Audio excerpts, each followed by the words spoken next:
নমস্কার, সকলকে জয় গুরু জানাই। এই যে আমাদের মানুষ্য জীবন, এই যে মানুষ্য জীবনের পরম অস্তিত্বই হলেন ঈশ্বর, এবং ঈশ্বরের কৃপাতেই তো আমরা জন্মগ্রহণ করেছি।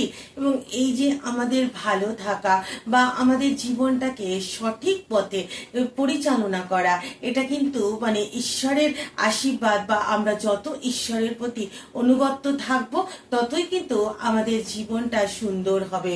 অর্থাৎ আমাদের মধ্যে যত ধর্মের পর্যালোচনা করব, কারণ জীবনের মূল যে অর্থ বা জীবনটাকে যদি আমাদের সঠিক অর্থে করতে হয়, তাহলে কিন্তু আমাদের ধর্ম সম্বন্ধে জানা প্রয়োজন। তবে এখানে প্রশ্ন হলো, ধর্ম বলতে কেবলমাত্র পূজা অর্চনা, মন্দির মসজিদকে বোঝায় না।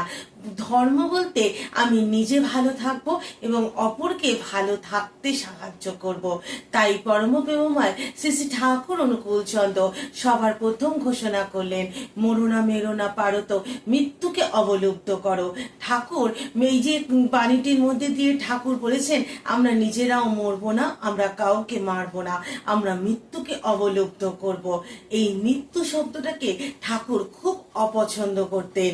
এখন প্রশ্ন হলো, আমরা যারা সৎসঙ্গের দীক্ষা গ্রহণ করেছি, এবং আজ আমরা শুধু সৎসঙ্গীরা নয়, সমগ্র বিশ্ব জানে যে ঠাকুরের 5টি নীতি রয়েছে। যজন যজন ইষ্টভীতি সস্তনি সদাচার, যার মূল স্তম্ভের ওপরেই কিন্তু সৎসঙ্গ দাঁড়িয়ে রয়েছে। তাহলে কি আমরা যারা এই নীতিগুলোকে পালন করছি বা ঠাকুরের পথে চলছি, তাদের মৃত্যু হবে না? এইখানে একটা প্রশ্ন থাকে। মৃত্যু তো আমাদের প্রত্যেকটা, আমরা যখন মানুষ হয়ে এসেছি তখন মানুষ্য জীবনে অনিবার্য তো মৃত্যু তো আমাদের জীবনে আসবেই। কিন্তু সেই মৃত্যু বলতে ঠাকুর বলেছেন, ঠাকুর অকাল মৃত্যুকে অপছন্দ করতেন। এবং মৃত্যু তো আমাদের দেহের হয়, আমরা একদম প্রত্যেকটা মানুষ মারা যাব, তা কিন্তু আমাদের আত্মার তো কোনো মৃত্যু হয় না। সেই আত্মাকে যদি আমাদের অজয় অমর করতে হয়, এবং আমরা যদি আমাদের আত্মাকে পরিশুদ্ধ করতে পারি, তবেই তো আমরা সেই পরম পুরুষের রাঙা রাতুল চরণে জায়গা পেতে পারি। তাই আমাদের ধর্মের পর্যালোচনা করা প্রয়োজন, সঠিক অর্থে ধর্মকে নিজের মধ্যে জাগৃত করা প্রয়োজন। ঠাকুর অনুকূল চন্দ্র আসার আগে পর্যন্ত যে সকল যুগ পুরুষোত্তম বা মহামানবেরা ভারতের মাটিতে আবির্ভূত হয়েছিলেন, তারা যে ধর্মকে দেখিয়েছেন, তারা যে ধর্মকে প্রতিষ্ঠা করেছেন, ঠাকুর অনুকূল চন্দ্র কিন্তু ঠিক অন্য অর্থে ধর্মকে পরিচালনা করলেন। তিনি শুধু পূজা অর্চনা, ফুল বেলপাতার মধ্যে ধর্মকে সীমাবদ্ধ রাখলেন না। তিনি মহা মানব মিলনের ক্ষেত্রে ধর্মকে ব্যাখ্যা করলেন। ধর্ম এই শব্দটা কিন্তু খুব ছোট, কিন্তু এই ধর্মের উপরেই কিন্তু আমাদের সমগ্র জীবনটা নির্ধারিত হয়। কারণ আমাদের ভেতর যত ধর্মবোধ জেগে উঠবে, আমাদের মধ্যে যতই ধর্মের পর্যালোচনা হবে, ততই কিন্তু আমরা ভালো থাকতে পারবো। কারণ আমরা প্রত্যেকেই জানি যে আমাদের আমরা ভালো থাকবো বা খারাপ থাকবো, দুটোই কিন্তু আমাদের কর্মের উপর নির্ভর করে। আর কর্মটা তখনই আমরা ভালো করতে পারি যখন আমরা ধর্মকে সঠিক অর্থে নিয়ন্ত্রণ করি। তাই ঠাকুর অনুকূল চন্দ্রকে এক কথায় বলা যায় যে তিনি নবযুগের সূচনা করেছিলেন, ধর্মকে নতুন অর্থে জাগৃত করেছেন। সৎসঙ্গ একটা আন্দোলন, যে আন্দোলন শুধুমাত্র ধর্মীয় কোনো প্রতিষ্ঠান না, যে আন্দোলন হলো মনের সংস্কারক আন্দোলন।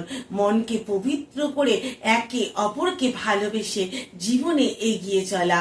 তাই তো ঠাকুর এক জায়গায় বললেন, আমাদের প্রত্যেকটা মানুষের বাঁচতে যা যা লাগে, প্রত্যেকটা মানুষের বাঁচতে লাগে হচ্ছে, আমরা প্রত্যেকটা মানুষ কি চাই? আমরা চাই আমরা শুধু বাঁচবো না, শুধু আমরা দীর্ঘদিন বাঁচলাম কিন্তু অসহায়ভাবে বাঁচলাম, এটা তো আমাদের মানুষ্য জীবনের উদ্দেশ্য নয়।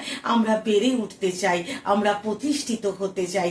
তাই সেই প্রতিষ্ঠার যে লক্ষ্য বা আমাদের হয়ে ওঠার যে আকাঙ্ক্ষা, সেটাই পূরণ করে সৎসঙ্গ। কারণ সৎসঙ্গে যারা আমরা সত্যিকারের সৎসঙ্গী, যারা সত্যিকারের ঠাকুর অনুকূল চন্দ্রকে অনুভব করি, যারা প্রতিনিয়ত শুধুমাত্র ঠাকুরকে পাওয়ার জন্য জন্য আমাদের প্রত্যেকটা মানুষেরই তো উদ্দেশ্য হওয়া উচিত ঠাকুরকে পাওয়াই আমাদের একমাত্র লক্ষ্য হওয়া উচিত।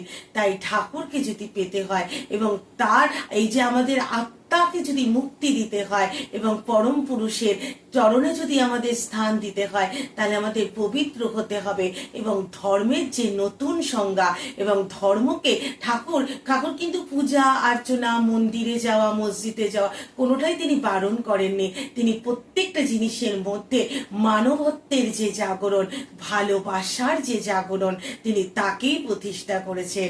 তাই ঠাকুর অনুকূলচন্দ্রের যে যুগ, যেই যে তার যে আবির্ভাব যে দিবস, সেই আবির্ভাবের কাল থেকে আজ পর্যন্ত এবং আগত বহু বছর ধরে ঠাকুরের যে যে সময়টাকে তিনি নির্ধারণ করেছেন, ঠাকুর যে সময়টাকে প্রতিষ্ঠিত করেছেন, সেই নবযুগে আমরা পদার্পণ করেছি। তাই আমরা প্রত্যেকেই যেন এই নবযুগের যে আনন্দ, এই নবযুগের যে প্রেম, নবযুগের যে ভালোবাসা, তা যেন আমরা আস্বাদন করতে পারি, ঠাকুরের প্রতি যেন আমরা অনুগত থাকতে পারি। তারই রাঙা রাতুল চরণে একদিন আমাদের প্রত্যেকটা সৎসঙ্গীর জায়গা হবে, যদি আমরা তাকে আমাদের জীবনের কেন্দ্রে রাখতে পারি। এই পৃথিবীর সমস্ত মোহ মায়া ত্যাগ করে শুধুমাত্র তারই চরণে নিজেদেরকে উৎসর্গ করতে পারি। তাই আমরা প্রত্যেকেই চেষ্টা করব ঠাকুরকে নিজেদের জীবনে নিয়ে চলা। আজ এই পর্যন্তই। নমস্কার, জয় গুরু।